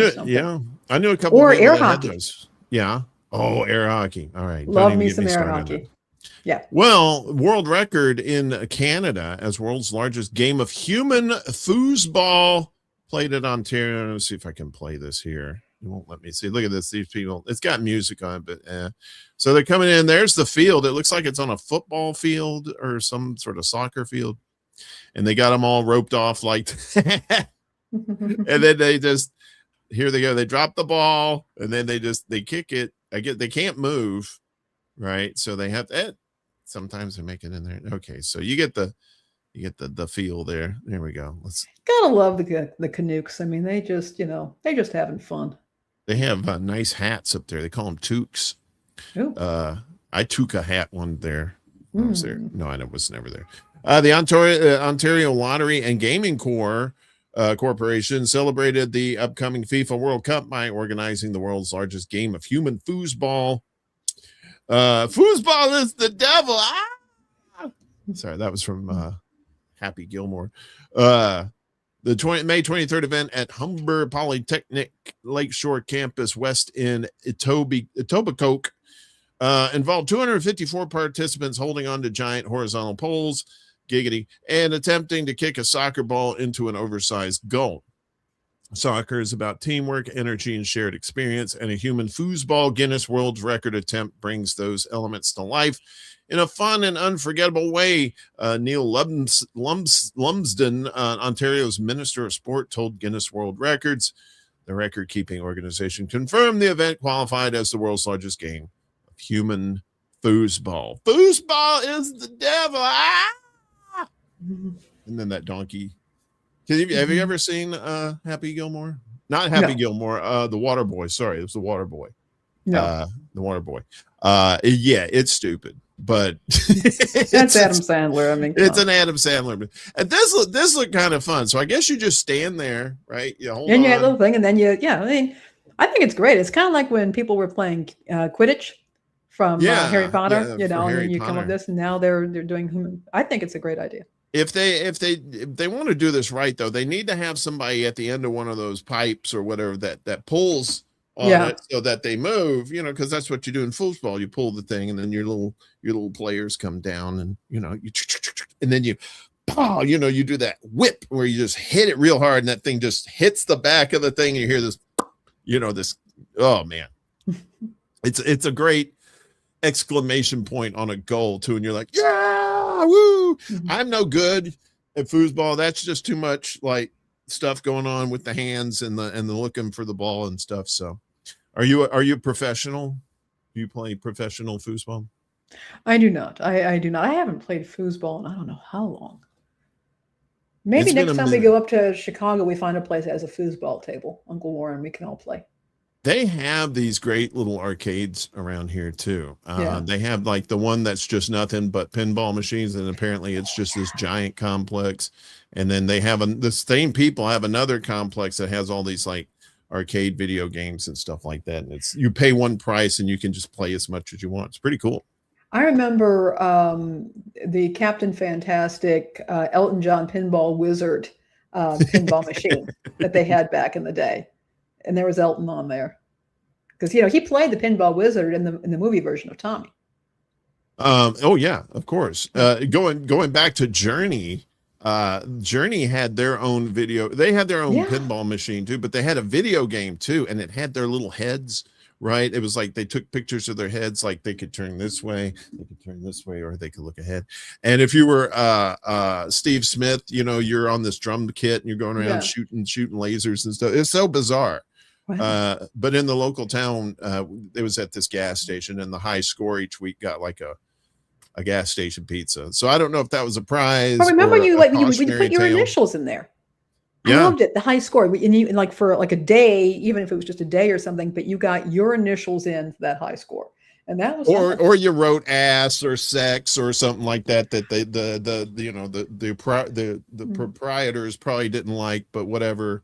Or they put your name. They had it like dry. I remember this place called Just Games, I think, and they had dry erase boards.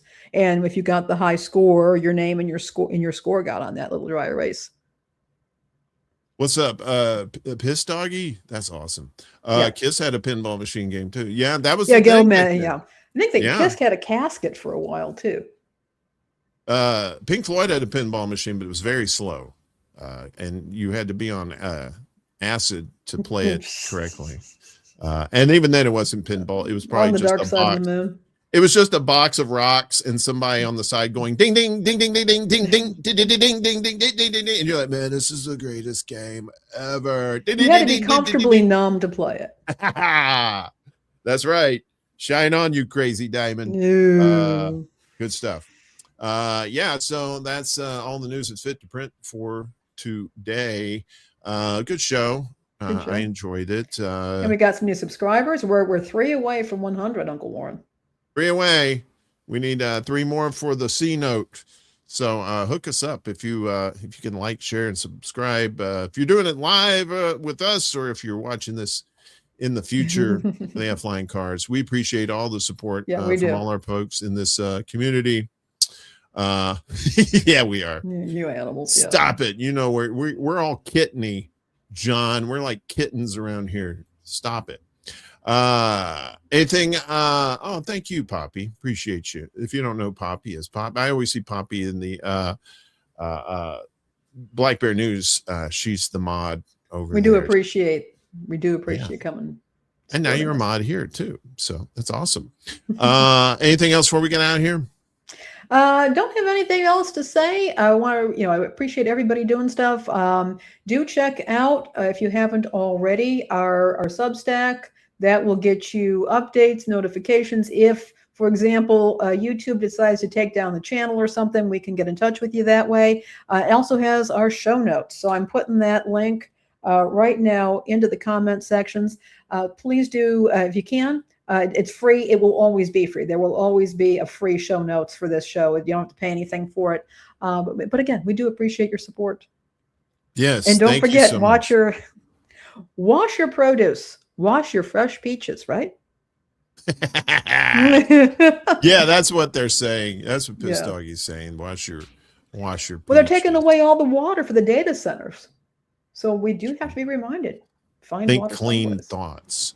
I'll be back Friday morning for morning extra and for the secret show Friday night, and then we'll be back here again noon Eastern, 9 a.m. Pacific time on YouTube, Rumble, Facebook, and Substack too. Be sure to check out Substack for all the show notes, because sometimes we don't read all the articles on there, and you may want a little bit more in there, so we have those available for you too. And also, don't forget our mutual aid folks down below there. There's links for them too. If you can't donate, if you can share out the links, that always helps as well too. Other than that, I'm going to say we Audi 5000 with a sunroof until next week. So thanks, everybody. We appreciate you. And we'll see you on the flip side, as Master Blaster said in that cartoon in the 80s. So take care of yourselves, everybody. Take care. Peace out.